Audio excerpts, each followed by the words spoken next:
Welcome to the Pivot Works swing arm bearing replacement video. In this video we'll be showing you how to install a Pivot Works swing arm bearing replacement kit. The kit shown in this video includes all the bearings and replacement parts needed, including seals, to rebuild your swing arm. Begin by removing the rear wheel, brake assembly, and the chain.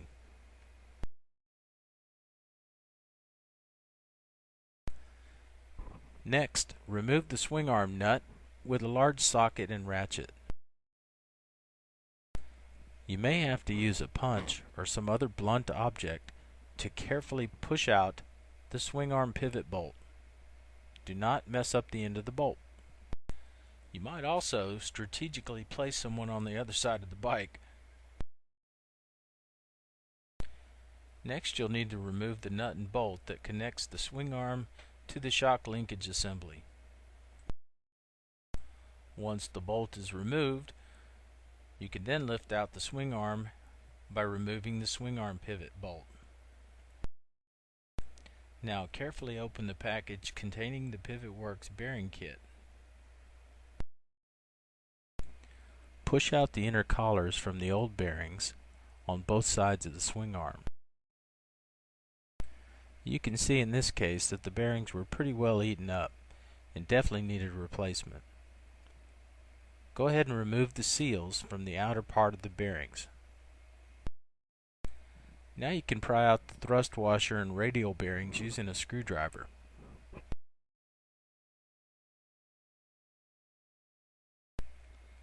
If you've got a propane torch, it's a good idea to heat up the outer bearing assembly. Makes it much easier for the bearings to come out. Find a socket or a bearing driver, and if you have a big enough vise, you can use the vise as a press to press out the bearing from the swing arm assembly.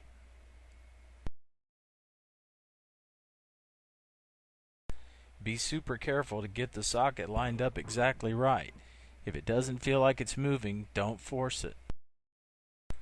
The socket or bearing driver must match the outer size of the bearing exactly so that it does not push against the swing arm.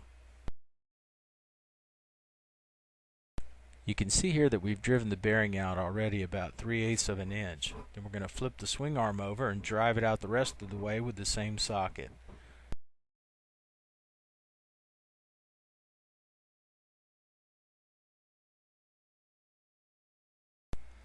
Okay, here we've cleaned the inside of the swing arm mating surfaces very thoroughly, and now we're applying some heat with some propane.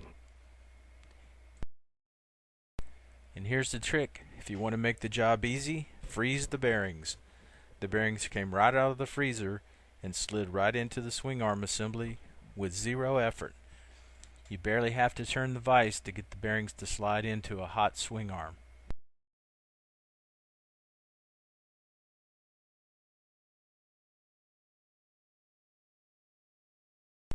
Okay, there you have it. We now push in the bearing the rest of the way with the same socket. Get it carefully lined up exactly evenly with the edge of the bearing mating surface. And then we go ahead and lubricate the entire bearing with some good quality lubricant. Now we are pre-lubricating the thrust bearings, the radial bearings, and the thrust washers, and putting them in. You can see from the diagram here that would be items I and AB. They slide right in, and with the grease they stick. And next comes the seal, which is basically all there is to it, and it's a good idea to slide the collar in first, but we did it without this time. Either way, the seal pushes in easily with your thumb. Put the end cap on, and you're done with that side. Okay, here we're putting in the radial bearing and thrust washers on the other side, and again putting the seal in with our fingers, and it pushes in pretty easy. The collar on this side is already in place. We put the outer cap on, and we are good to go. Slide in the collars before putting in the inner seals. This is important, as you'll see here. You could struggle with this a few times, or you can put the collar in and it goes fairly easy. Okay, we did the seals first and the collars last this time to show how tricky it can be if you don't do it in the right order. Slide in the collars and you are ready to reattach the swing arm to the bike. Okay, again we're going to show you the hard way here. To insert the swing arm into the frame, because the swing arm fits between the motor and the frame, it's a very tight fit, and without someone holding up on the end of the swing arm, it can take you a few tries to get it right.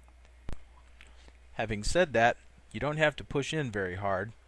If you get it lined up just right, it will slide right in, at which point you want to just shove in the bolt, the pivot bolt, as we're doing here, and with the new bearings in place it should slide in with no effort at all. Now on the Honda and some other models, you're going to have to line up the flat side of the bolt with the frame.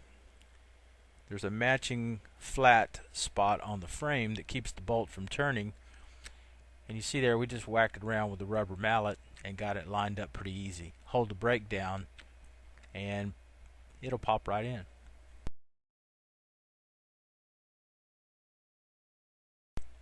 Okay, now you can start to button it up, put the brake on, and reroute the brake hoses through their clamps just like they were originally. And if you have questions about this reassembly part, look up the Honda manual.